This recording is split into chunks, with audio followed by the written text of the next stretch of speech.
Hi, ako si Nino Cano ng Motoyaki Customs. Dati akong tattoo artist at naging shop owner sa Manila.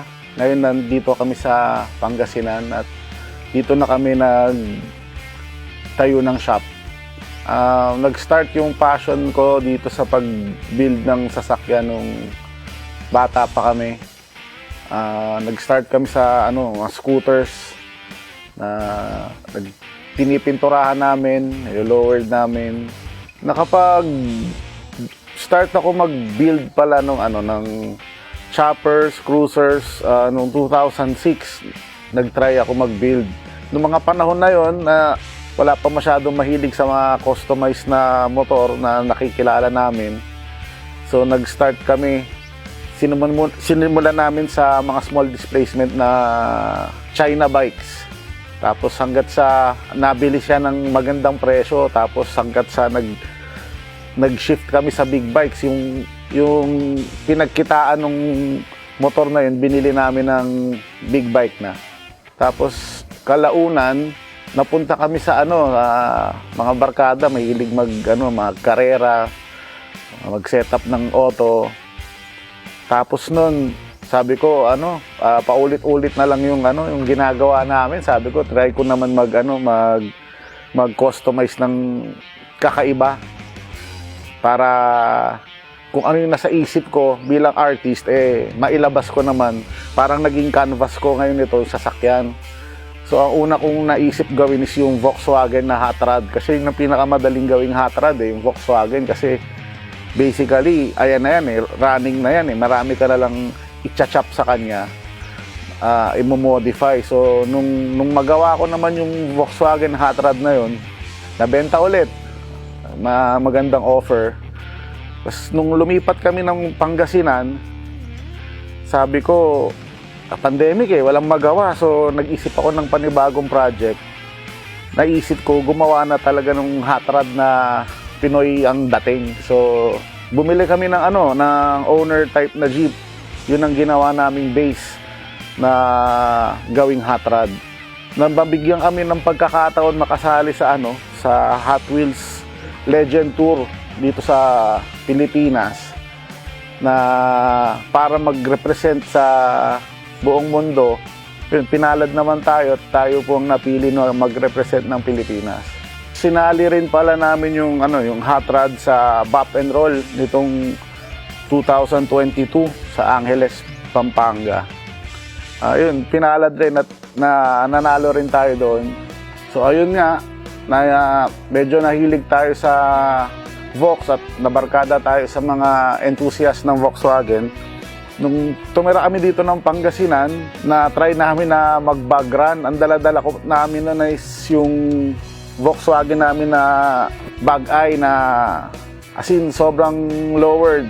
So during the bug run, talagang marami kaming sinayaran humps. Tapos lalo pinuntahan namin farm. Lahat ng bato, lahat ng lubak, sinaldakan namin. Kaya namin na isip ng misis ko, sabi ko, ba't di kaya gumawa tayo ng Volkswagen na mataas para hindi na tayo magsasasayad at makasabay naman tayo sa mga kasama natin.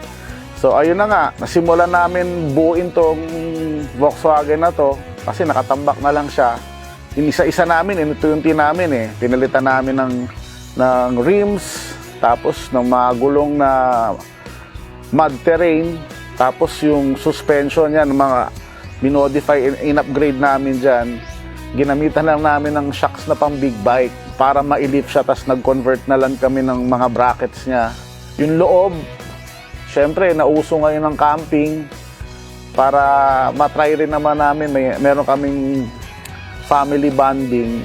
Sabi ko, ituloy na natin to. Ginawa na namin talagang pwede nang tulugan. Nagawa kami ng kama ng mga bata sa loob. Tapos kinumpleto namin yung mga kailangan para pag nag-camp kami, hindi na kami magagastusan kasi mahal kumain sa labas. Kaya binili namin yung mga camping gear, accessories. Ayun, simula nung nagkaroon na ng baha na sasakyan, dumalas na yung bonding namin, mga anak ko. Tapos palagi silang kasama para yung memories na maiiwan mo sa mga bata, talagang madadala nila hanggang pagtanda nila.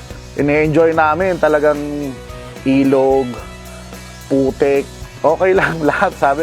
Sabi namin, strike anywhere tayo, wala tayong arte-arte, sabi ko sa mga anak ko. Tapos yung mga accessories na nilagay namin dito, kinuha lang din namin to sa mga yung mga dating project namin, mga kinalas namin, mga dapat itatapon na pero tinatabi lang namin yan kasi alam ko in the future magagamit ko pa yung mga bagay-bagay na pinagtatatabas namin.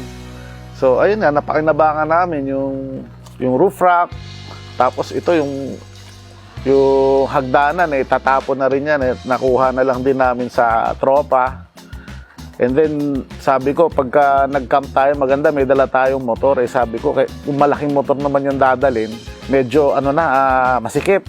Kaya yung binild namin na pocket bike na motor, pinalitan namin ng jug engine para mas malakas siya, tsaka hindi sirain. Tapos itong Volkswagen na to, maraming tawag doon, nagtatanong kasi nakikita nila may radiator na. Maraming nagtatanong kung anong makina. So itong engine ng Vox na to is Toyota engine na siya, na-convert na.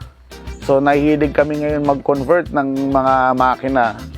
So marami na nagpapagawa ngayon from Volkswagen engine, kino-convert namin ng Toyota engine or diesel engine. Basta kahit anong makina, basta umaandar, pwede natin salpak sa mga Beetle ninyo. Siya nga pala, itong Volkswagen Baja, meron na siyang aircon para sa mga bata. Hindi sila matusta sa sobrang init dito sa Pangasinan. Kasi kawawa naman, may baby pa kaming kasama. So kahit papano, komportable sila. Meron din kaming ginawang death cart na ang base niya is 1980 na Mitsubishi Mirage. Chinap namin lahat doon, tapos naiwan lang yung suspension tsaka yung makina. Kasi ngayon nauso na yun mga tube chassis na sasakyan. So naisip ko lang din mag-build na ganun dati. Sabi ko, puro ngayon puro tikya, Tamiya. Sabi ko, ba't di tayo gumawa ng ng kakaiba naman ngayon dito sa Pangasinan. Siya nga pala, sa mga gusto magpagawa ng ganitong klaseng setup or kahit anong setup, siguradong magagawa natin yan. Pwede natin pagtulungan. Nandito kami sa Pangasinan, sa Puzo Rubio, Barangay Dilan. Pati mga big bikes, gumagawa rin tayo niyan. Actually, mas nauna nga tayo nag-build ng mga motor kaysa sa mga sasakyan. Kung gusto nyo magpagawa, kontakin nyo lang po kami para mapag-usapan natin.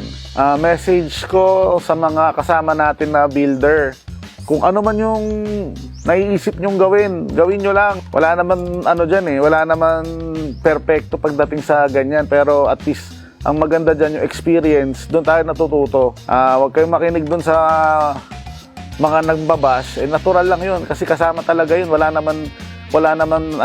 naman tao na lahat gusto, lahat okay.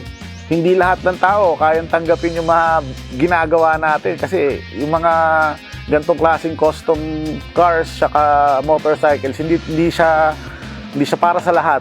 Kumbaga may mga positive, negative dyan na parang yun nga, sabi nila, peace ganda, peace pogi. Gawin nyo lang kung anong gusto nyo, tsaka anong magpapasaya sa'yo. Tandaan nyo, yung sasakyan nyo, ginagawa nyo para sa sarili nyo, hindi para sa ibang tao. Muli, ako si Nino Cano ng Motoyaki para sa All About Wheels Manila.